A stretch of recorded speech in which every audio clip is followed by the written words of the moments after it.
परमार्थ मार्गाची वाटचाल करणाऱ्या साधकाने प्रथम संत चरित्राचे परिशीलन केले पाहिजे। शेगावीचे संतराजे श्री गजानन महाराजांचा महिमा अद्वितीय असाच आहे। संत कवी कमलासूत वारंवार श्रींच्या दर्शनाकरिता शेगावी जायचे।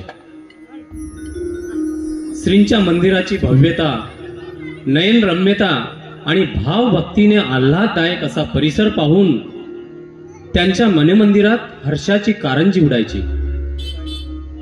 टाळ मृदुंगाचा मधुर आवाजात चौघड्यांचा नाद ऐकताच अंगावर रोमांच उभे राहायचे। मात्र एकदा ते मंदिराच्या परिसरात बसले असताना भावविवश झाले आणि जणू काही श्रींच्या मंदिराचा कळस त्यांच्याशी बोलू लागला आणि त्यांच्या लेखणीतून हे गीत अवतरले। मंदिरी कळस बोलला शेगावीच्या मंदिरा। संत कवी कमलासूत नागपूरचे प्रख्यात कवी होते। श्रींचे निस्सीम भक्त, त्यांच्या हातून अनेक गीतांची रचना झालेली आहे।